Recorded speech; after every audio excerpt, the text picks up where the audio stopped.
Venga, vamos a empezar con la persistencia, ¿vale? Bueno, ya todos tenemos claro que la persistencia, que es guardar datos de forma permanente y ordenada. Tenemos varios tipos de base de datos, pero en este año nosotros nos vamos a basar exclusivamente en base de datos relacionales, ¿eh? Como motor, tenemos todo configurado para funcionar con MySQL. Tenéis por ello que bajaros el MySQL e instalarlo. Y en definitiva, bueno, pues da igual un poco las condiciones porque lo vamos a configurar en fichero de propiedades. Pero en definitiva, la aplicación que tenemos montada es trabajando con la base de datos JE, usuario root y clave en blanco, ¿vale? Entonces empezamos con JDBC, eh, ¿qué es JDBC?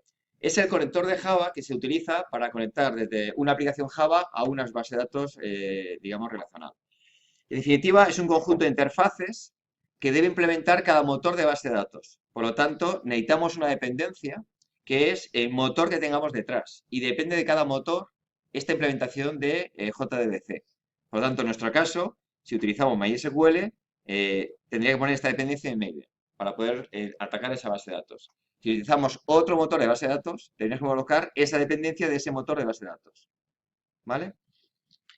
Lo que es importante es notar que cuando utilizamos JDBC hay que importar y asegurado de que importáis los interfaces, no importéis la implementación del motor que estáis utilizando. Podéis saber que Eclipse cuando te da para importar siempre te va a mostrar o el interfaz o el motor, en este caso MySQL. Si importáis MySQL no va a funcionar.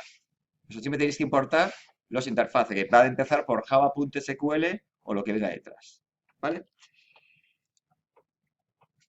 Vamos a ver un primera aproximación, que es como para hacer un hola mundo, que vean que tengamos bien instalada la base de datos y todo, pero realmente esto no lo vamos a utilizar a este nivel. Os lo explico por si un momento dado queréis hacer un ataque directo a la base de datos, pero nosotros utilizaremos un ORM y lo haremos a través de Hibernate, ¿no? Este año. ¿Vale? Entonces aquí no hará falta, pero bueno, si en un momento dado necesitas atacar una base de datos pues para hacer algo diferente o algo de bajo nivel, siempre lo podremos hacer.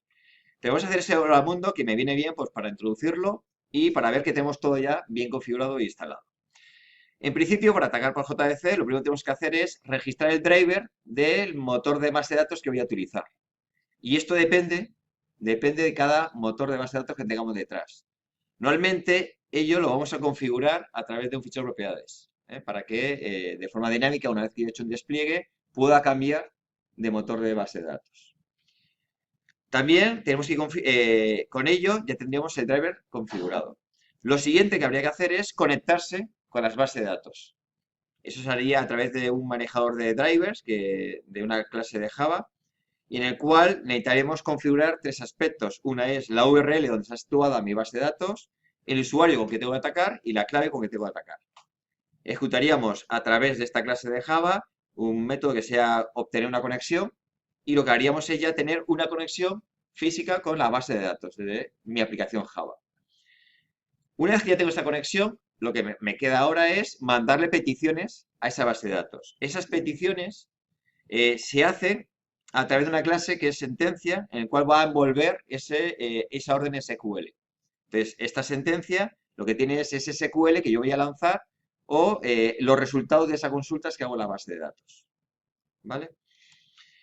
Una vez creada esa sentencia, que ya está preparada para mandar, yo tengo principalmente dos operaciones. O ejecutar una actualización que se utiliza para utilizar SQL en el cual altero la base de datos o en definitiva no me devuelve nada, simplemente son modificaciones de la base de datos, pues inserciones, actualizaciones, borrado de la base de datos.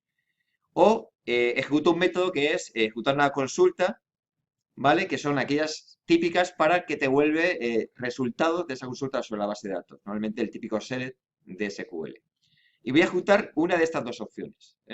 Hay más formas de hacer las cosas, pero bueno, por simplificar, elegimos esto. Y por último, ¿qué habría que hacer?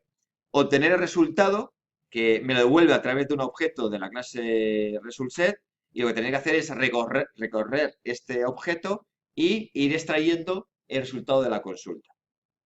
¿Vale? Finalmente, bueno, pues habría que cerrar esa conexión para darla por finalizada. Veamos un ejemplo rápido. Pues tendríamos este hola mundo, que es repetir lo que hemos visto. Fijaros que, en primer lugar, lo que hago es registrar el driver. Una vez registrado, lo que hago es me conecto con esa base de datos. Si este driver no hemos resuelto bien las dependencias en el proyecto, me va a dar un error de que imposible cargar el driver. Si la base de datos, el motor de base de datos no está arrancado o la URL o el usuario son incorrectos, me va a dar que imposible conectar con la base de datos. ¿Vale? Si todo ha ido bien, ya estamos conectados a la base de datos, que me queda lo siguiente. Voy a ejecutar, crear una sentencia, que esto lo haríamos aquí. Hemos creado la sentencia, ¿vale? Y una vez creada, lo que haríamos es empezar a jugar con la base de datos, con mi base de datos. Pues bueno, en este caso lo que haríamos es crear una tabla si no existe, con una determinada estructura, ¿vale? Evidentemente, a partir de aquí, si hay fallos, es porque el SQL que hemos lanzado es incorrecto, ¿vale? Realmente ya una vez que hemos conectado, el fallo suele ser de error de SQL. Una vez que ya he creado, por ejemplo, una tabla, podría hacer inserciones en la tabla, pues otra vez a través del método de actualizar. Y una vez finalizado y hemos metido datos, podemos hacer consultas, que lo haríamos a través del método de realizar una query. ¿Vale? Pues también lo típico, metemos un SQL con la consulta que fuera y lo que a continuación haríamos es un bucle para rastrear este objeto de resultado y ir extrayendo los distintos campos de esa consulta. ¿Vale? Finalmente, en mi caso, lo que hago es borro todas las tablas y demás. A partir de la versión 8, normalmente las conexiones y los recursos se cierran automáticamente, en Java. ¿Vale? Bueno, pues, primer ejemplo, para probar que todo va bien, tenemos que ejecutar este proyecto y realizarlo. Para hacer este proyecto lo tenéis aquí, en Git, ¿vale? Lo tenéis en Git, es el proyecto que vamos a utilizar de todos los ejemplos de Spring. Es mejor que no hagáis un fork, es decir, no lo dupliquéis, simplemente importarlo, ¿vale? Lo importáis porque normalmente siempre en las clases hago actualizaciones de dicho proyecto y así siempre tenéis la última versión. Lo ideal sería que montéis un proyecto en paralelo para ir probando cosas y demás. Pero bueno, en principio este primer ejercicio sería exclusivamente probar este Hola Mundo, ver que tenemos todo bien configurado en la máquina y entender un poco esta conexión JDBC. Os dejo aquí, pues si no recordabais, pues un par de vídeos de cómo importar y cómo meterlo en Eclipse en vuestra máquina. ¿Vale? Venga, pues vamos a empezar a probar este primer ejemplo.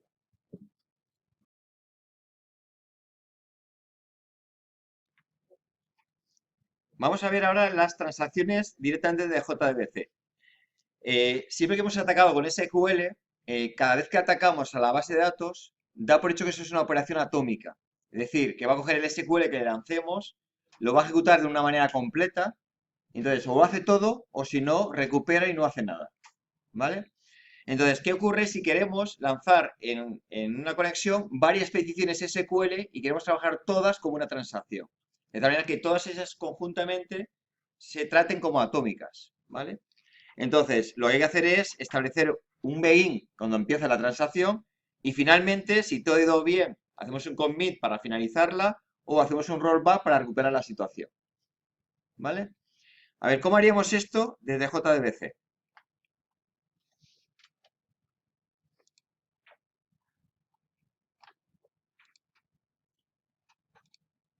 Aquí tenemos un ejemplo.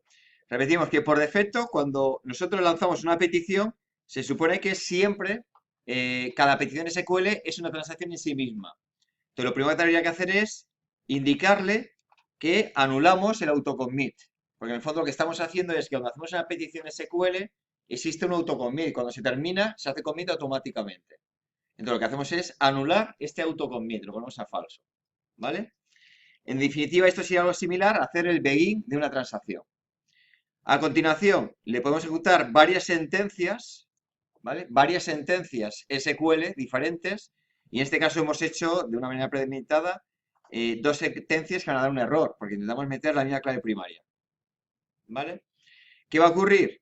Evidentemente, si mis sentencias no dan ningún problema, finalmente yo que haría un commit. Como que hago varias sentencias, todo ha ido bien, finalmente hago un commit y finaliza la transacción. Si salta un try catch, es que hay problemas, por alguna razón. Entonces, en este caso van a saltar siempre, evidentemente, con este ejemplo concreto.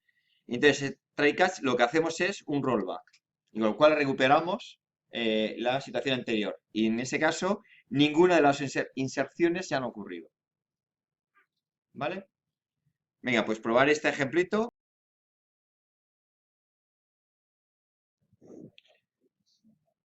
Venga, vamos a recordar el patrón DAO. ¿Eh? Recordar que es el patrón utilizado para acceso a la capa de datos y lo que buscaba por una parte teníamos lo que se llamaba el objeto de transferencia de datos. ¿Vale? También llamamos o le llamaremos entidad. Lo que busca este patrón, recordar, era adaptar el modelo de objetos de Java con el modelo relacional de la base de datos. ¿Vale? En definitiva, teníamos un conjunto de entidades que son las que van a circular entre las bases de datos y lo que es mi capa de negocio. Por otra parte, teníamos lo que eran los DAOs, que eran las clases que se encargan de convertir esos datos en el modelo de objetos de Java con el modelo relacional de base de datos. Entonces, esos DAOs hacían esa conversión, ¿vale? ¿Qué buscaba este patrón? Pues abstraer y encapsular el acceso de datos de persistencia, permitiendo desacoplar ambas capas, la de negocio y la de persistencia. Y adapta ambos modelos, porque son modelos diferentes. Si viéramos un esquema, por ejemplo, imaginamos que tenemos un conjunto de entidades, pues aquí tenemos un usuario relacionado con un conjunto de una categoría, un usuario con un conjunto de teléfonos, aquí tenemos la clase usuario que está relacionado con una dirección y un usuario que está relacionado con un vehículo, ¿vale? Con relaciones mucho a muchos. En definitiva, tenemos un conjunto de entidades relacionadas, ¿vale? Para hacer el patrón DAO, ¿qué habría que hacer? Un conjunto de DAOs, uno por cada gestor que quisiéramos, en el cual teníamos una interfaz genérico que heredaba todas las interfaces de cada uno de los gestores. De tal manera que teníamos un gestor de usuarios que heredaba del genérico, un gestor de vehículos que heredaba del genérico y así sucesivamente. También teníamos una factoría, ¿vale? Que la factoría lo que hacía era abstraerme de la implementación. ¿Vale? De tal manera que yo cogería la factoría, le pediría un gestor concreto y una vez que tengo ese gestor, ya podría hacer operaciones para acceder a las bases de datos. ¿Vale? Y aquí tendríamos una posible implementación. En definitiva, si hiciéramos una implementación con JDBC, ¿qué habría que hacer? Pues por cada gestor concreto, una implementación concreta, hecha en JDBC. ¿Vale? Y además, una implementación del genérico que, como veis, implementa interfaz genérico. Y la implementación concreta de un gestor lo que hace es heredar de esa implementación genérica. ¿Vale? De tal manera que conseguimos que la capa de negocio solo ve los interfaces. Como solo ve los interfaces, me estoy aislando de la implementación concreta de mi capa de datos. Si pasó mañana yo cambio de esa implementación, mi capa de negocio no se ve afectada. ¿Vale? Y este es el patrón DAO. ¿Lo recordáis? Venga, vamos a empezar con Spring.